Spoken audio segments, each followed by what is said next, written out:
Assalamualaikum warahmatullahi wabarakatuh. Kami dari kelompok 1 yang terdiri dari Nafisah Nilamsari Putri NIM 19188201021. Yang kedua, Riza Agustina NIM 19188201022. Yang ketiga, Jihan Safira Ramadhani NIM 19188201024. Dan yang keempat, ada Zafira Amalia Fanti NIM 19188201031. Yang kelima, ada Ivin Triwilujeng NIM 19188201026. Yang keenam, ada Syahrul Romadoni NIM 19188201014. Dan saya sendiri yang terakhir, Kenny Panjirstu Benadif NIM 19188201011. Kelompok kami di sini akan memaparkan tentang psikologi pengarang. Saya akan menjelaskan pengertian psikologi pengarang. Menurut Black dan Warren, psikologi pengarang merupakan salah satu wilayah psikologi kesenian yang membahas aspek kejiwaan pengarang sebagai suatu tipe maupun sebagai seorang pribadi. Dalam kajian ini, yang menjadi fokus adalah aspek kejiwaan pengarang yang memiliki hubungan dengan proses lahirnya karya sastra. Seperti dikemukakan oleh Harjana, kajian yang berhubungan dengan keadaan jiwa sebagai sumber penciptaan puisi yang baik telah dikemukakan oleh Wordsworth, seorang penyair romantik Inggris pada awal abad 19. Wordsworth mengatakan bahwa penyair adalah manusia yang bicara pada manusia lainnya. Penjelasan selanjutnya akan dijelaskan oleh rekan saya. Menjelaskan bahwa keadaan jiwa dengan psikologi khususnya akan melahirkan pengungkapan bahasa sastra yang khusus. Nah, pendirian Wordsworth ini mengenai proses penciptaan sastra yang dikatakannya sebagai pengungkapan alamiah dari perasaan-perasaan yang meluap-luap dari getaran hati yang berkembang dalam kesyahduan, juga menunjukkan adanya hubungan antara aspek psikologi dalam proses penciptaan sastra tersebut. Karya-karya sastra itu lahir dari seorang penyair atau sastrawan yang sedang berada dalam kondisi kejiwaan tertentu. Artinya, pemahaman seorang peneliti terhadap aspek psikologi pengarang dalam konteks ini perlu dilakukan. Informasi tentang aspek psikologi pengarang yang diperoleh bukan hanya dari yang bersangkutan secara langsung, melalui wawancara, ngobrol, maupun tulisan atau buku hariannya. Tetapi, seorang peneliti juga dapat secara langsung bergaul sendiri dan mengamati apa yang terjadi dan dialami oleh seorang pengarang. Namun, hal tersebut hanya dapat dilakukan apabila pengarang itu masih hidup dan sezaman dengan penelitinya. Nah, informasi tentang aspek kejiwaan pengarang ini juga dapat diperoleh dari orang-orang yang terdekat, keluarga maupun sahabat-sahabatnya. Nah, dari beberapa aspek tadi dapat kita simpulkan bahwa kajian psikologi pengarang adalah aspek kejiwaan pengarang yang berhubungan dengan penciptaan karya sastranya, pengalaman individual dan lingkungan pengarang, dan tujuan khusus yang mendorong penciptaan karya sastra. Baik, di sini saya akan menjelaskan tentang hubungan antara psikologi pengarang dengan pendekatan ekspresif. Psikologi pengarang merupakan salah satu wilayah psikologi kesenian yang membahas aspek kejiwaan pengarang sebagai suatu tipe maupun sebagai seorang pribadi. Dengan mengetahui bagaimana dirinya dalam menciptakan sebuah karya, terutama yang merujuk pada sastra itu sendiri, dengan mengetahui dari karya yang dihasilkan, maka dapat ditemui sebuah gambaran keadaan dan mental seorang pengarang pada kala menuangkan curahan perasaan yang mendalam, bahagia atau sedihnya.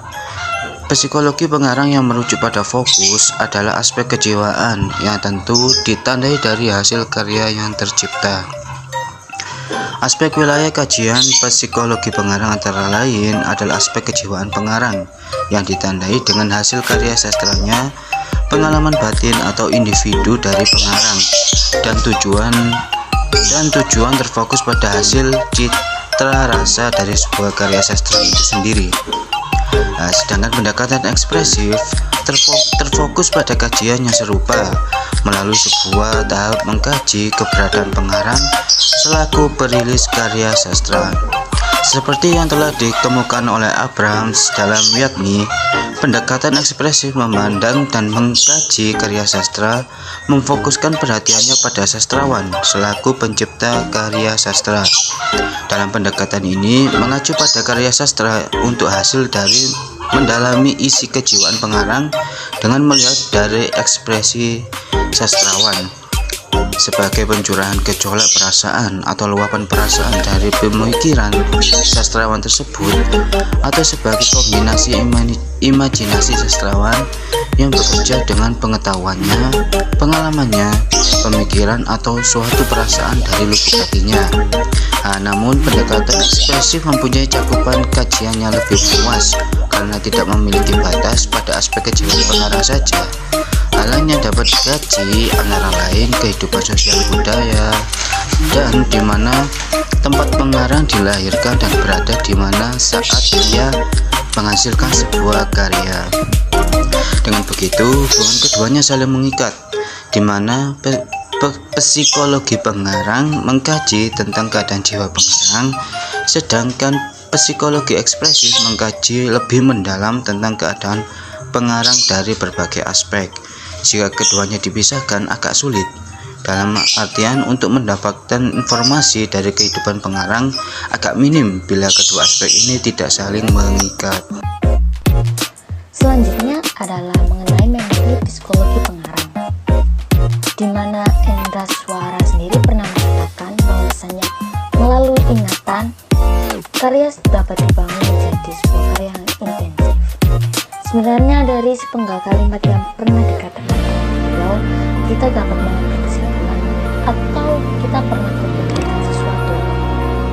Pasti kalian menyadari bahwa saat kita akan membuat sebuah karya sastra, kita akan menggali memori yang pernah dialami. Dari sebuah memori tersebut, kita akan membuat sedikit bumbu-bumbu pada sebuah karya tersebut, dan kita akan menciptakan sebuah karya sastra.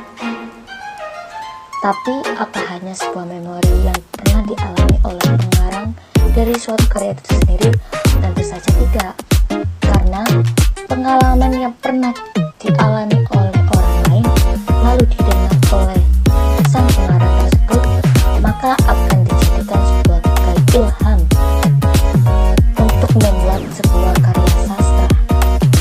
Ini tentu bukan hal yang salah, karena otak manusia sendiri penuh akan kreativitas dan menjadikan sebuah pengalaman orang lain menjadi sebuah karya sastra.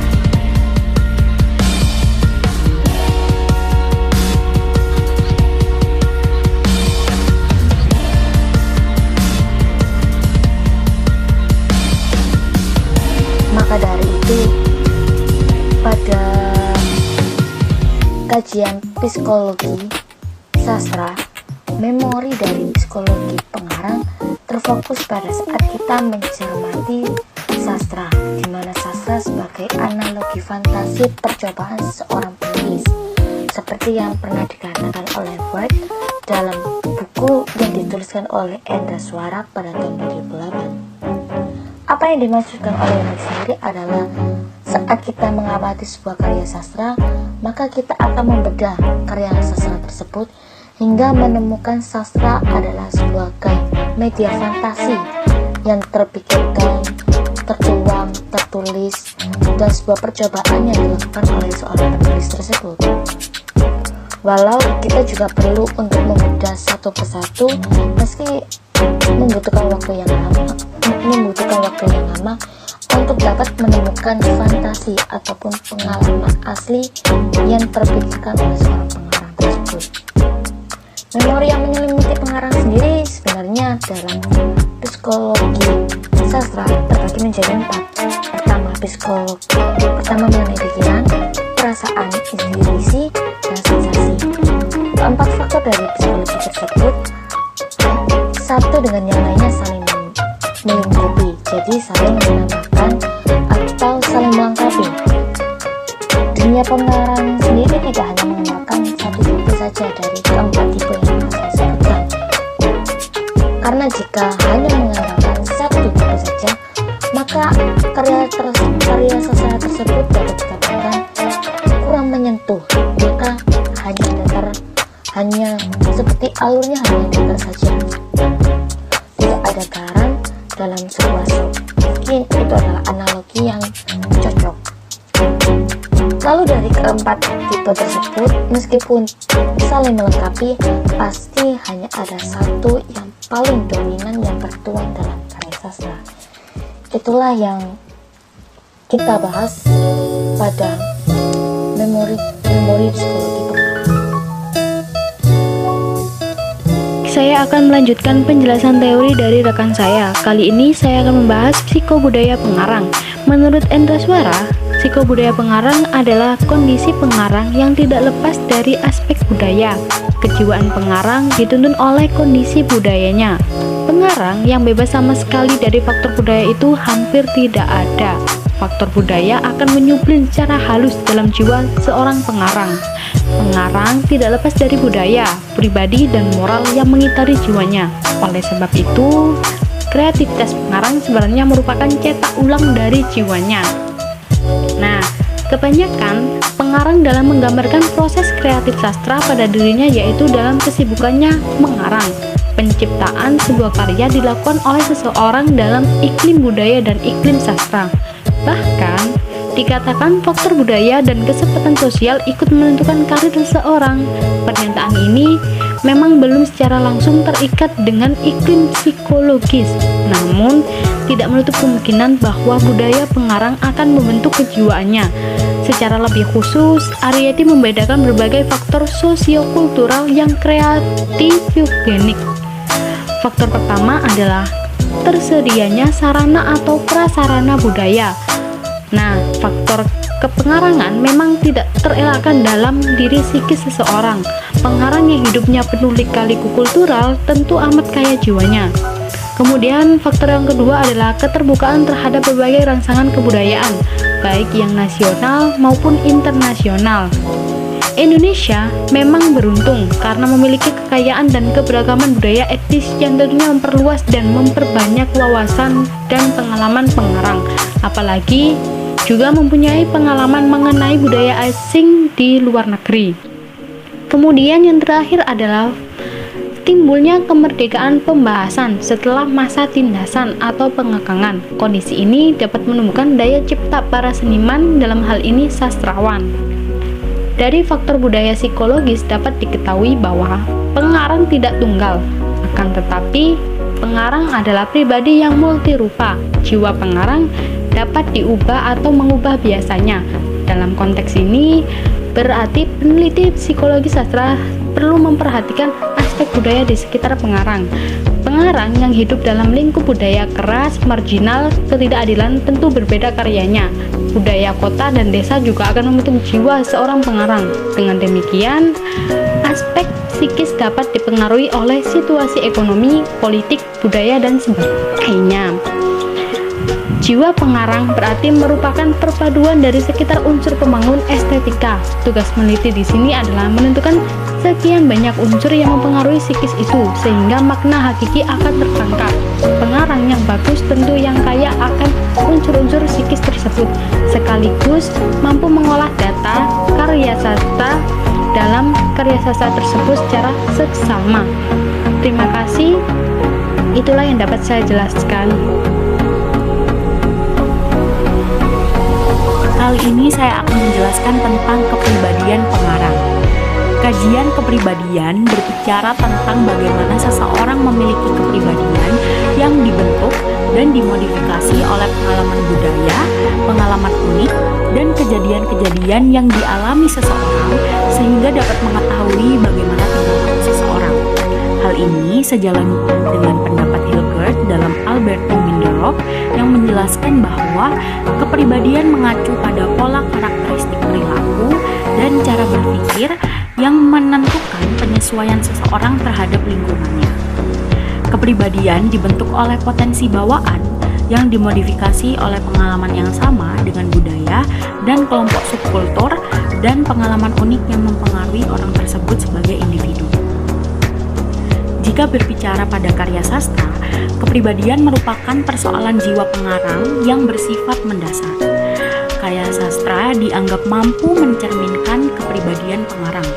Karya sastra juga dianggap sebagai pancaran kepribadian pengarang. Menurut Koswara, karya-karya sastra, sejarah, dan agama bisa memberikan informasi mengenai tingkah laku manusia. Kepribadian pengarang mampu mempengaruhi karya yang ia ciptakan. Freud menjelaskan bahwa karya sastra adalah museum alam bawah sadar sebagai perwujudan atau proyeksi mental atau jiwa seorang pengarang.